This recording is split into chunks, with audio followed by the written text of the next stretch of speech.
Hello and welcome back to the channel. Today I'm playing dice chess, where rolling 3 die determines what pieces you're allowed to move. My goal is to win 5 games. Let's get started with game number 1. Alright, game number 1, we get the white pieces. Double pawn and queen is pretty good. We'll play the e4 pawn so we can play queen to f3, and then also h4 so we have the opportunity to develop the rook in the future. Opponent rolls a single knight move. So far, a good start. Oh, nice. We get a bishop move. We'll go for the 4-move mate, a pawn move, and a knight move. I think for the pawn move, we'll go h5, because if I get like double or triple pawn, I mean, that would just be insane. And then for the knight move, knight to c3 is my go-to because of ideas like this. The opponent gets a pawn move and a rook move. Okay, they decide to basically use the bishop move instead because the rook move is wasted somewhere on the back rank. Whoa, and they go for the queen. Okay, interesting. d5 stops the bishop from looking at f7, and then the bishop stares at the queen. We get a king move and double rook, which is not ideal. The queen is still under attack. Queen, rook, and king move for the opponent isn't consequential for us. Basically just develops the queen. The king will have to shuffle over, and the rook is still stuck back there. I mean, they could go for like a little pseudo castle. That would be kind of funny.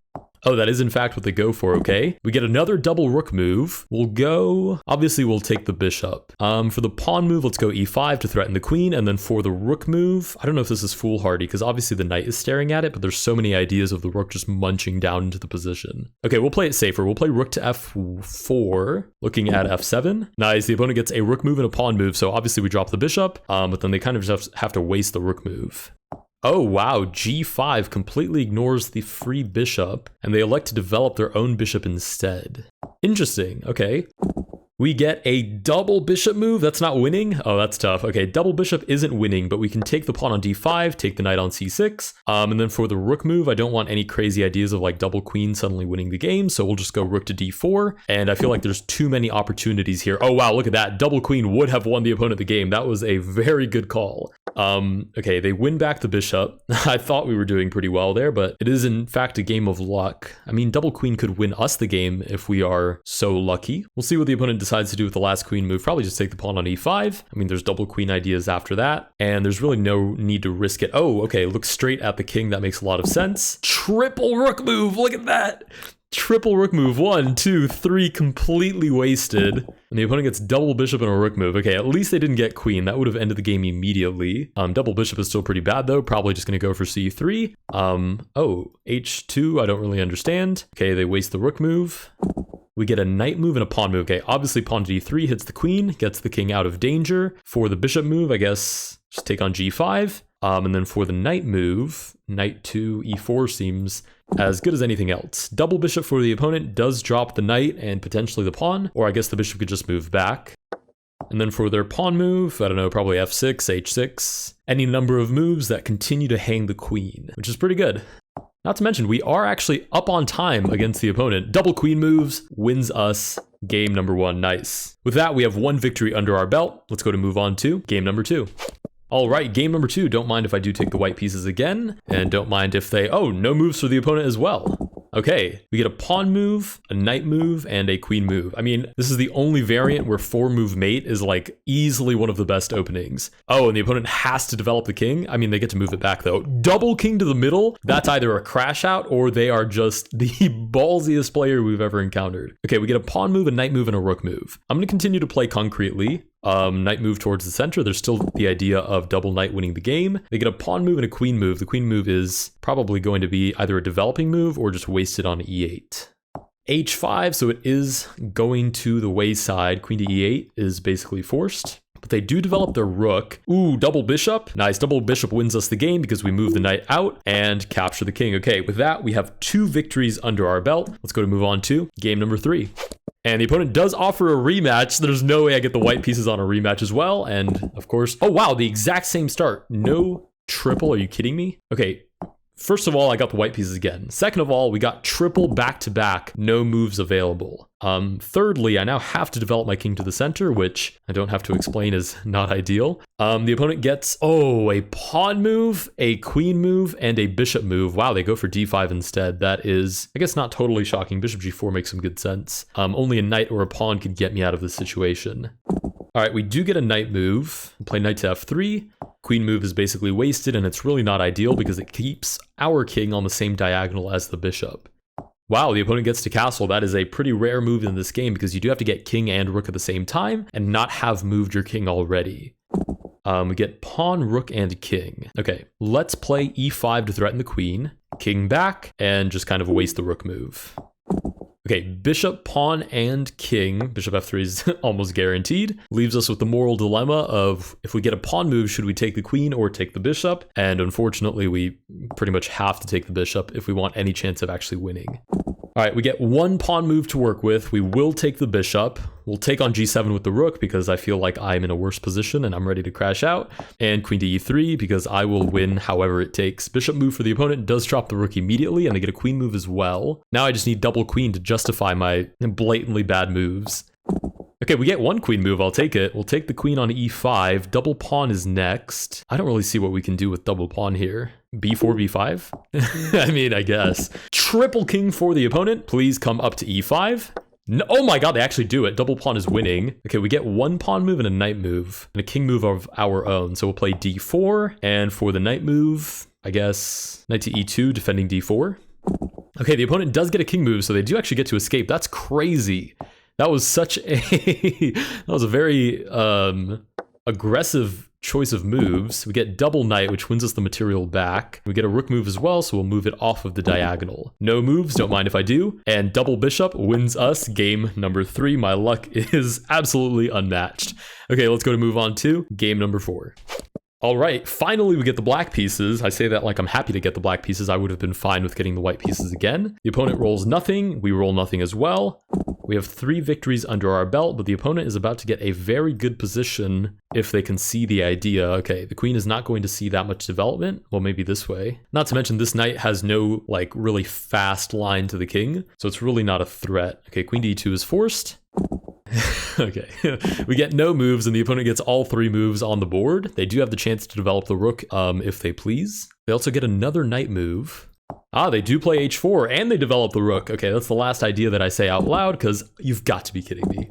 Double knight for the opponent. Are you kidding me? Am I going to have to eat my words about this knight not being intimidating? They're going to play something like this and just not have a care in the world. Watch this happen. Knight takes f7 and then knight to c3. Oh, rook to d3 is kind of interesting. Maybe looking for like double rook ideas. Oh, it's because check. Wait, no. They just take the bishop and they're threatening the queen. Okay. I mean, it doesn't really matter that they didn't play my exact idea. They are pretty much steamrolling us at the moment. Okay, we might as well try to develop a rook. It's not promising, but it's fine, I guess. Pawn and rook move for the opponent, or rather pawn and king, not pawn and rook. Rook would be basically game over, or at least very devastating.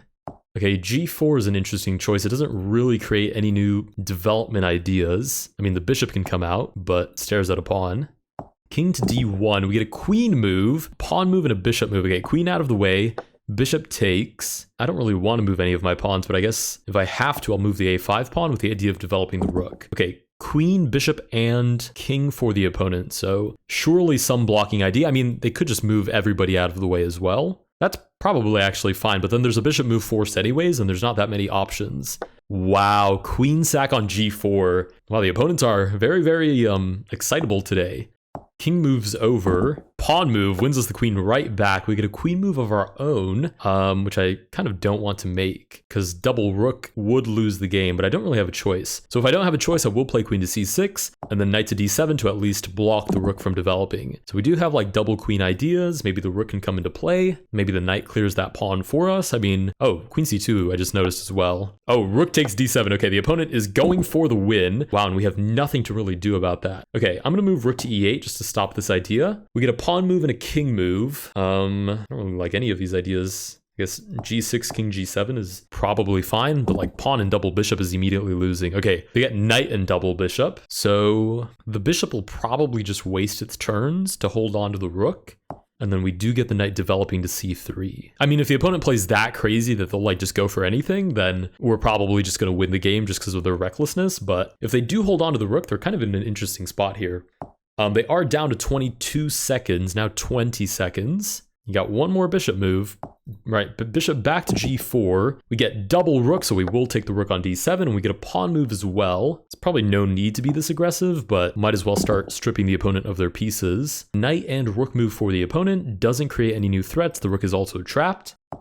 4 seconds left for the opponent. We get a king move and a rook move. We just need to not lose in a silly way. Let's play this, and unless the opponent gets like actually no, let's play here. Yeah, that looks good. And then rook takes h4. As long as the opponent doesn't roll like pawn and double bishop, we're fine. Yeah, because pawn and double bishop would have been devastating. But with that, we win game number 4. We are 4 for 4 today. We are making good money, and we get a rematch. Let's go to move on to game number 5. All right, white pieces. We will play knight to c3. I love this idea. It's funny, I say I love this idea, and I think I've won maybe a few short games in the past with that idea, but I mean, that's kind of the point. It's a game of probabilities. We get knight to d4, no moves available, double knight instantly loses, but the opponent has to waste a rook move instead. Please give me like double pawn or like double knight so I can win it. Okay, we have to waste a rook move instead as well.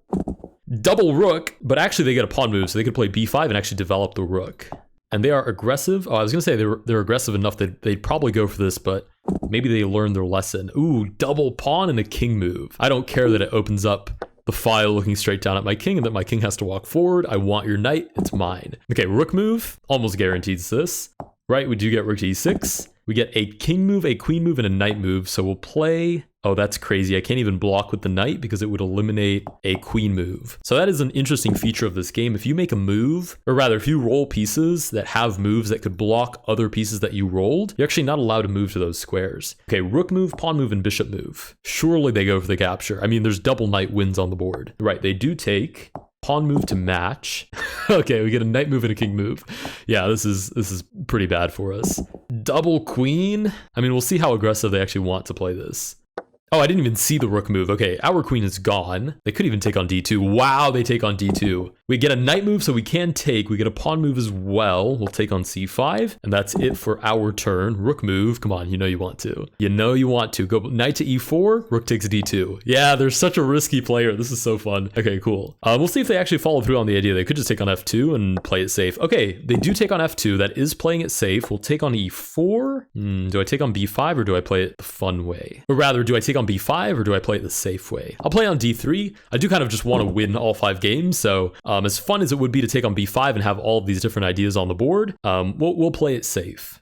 Wow, rook to f1. The opponent has no notion of playing safe. Because the thing is here, if we get king, bishop, or rook, then we're out of danger. Right, we get rook and we can take back immediately. We get a pawn move, so double pawn wins. And we'll play the knight move to c5, threatening the free bishop. So as fun as it is to play in those really, really aggressive ways, I mean, it usually doesn't work in your favor. And that's coming from me, who I don't know how many of you guys saw the last episode, but I played like a cuckoo man. Okay, we'll just take on d3. Knight to b7. There's a couple of different ways we can win this. King move kind of eliminates both of them. Yeah, king to c7, but maybe double bishop.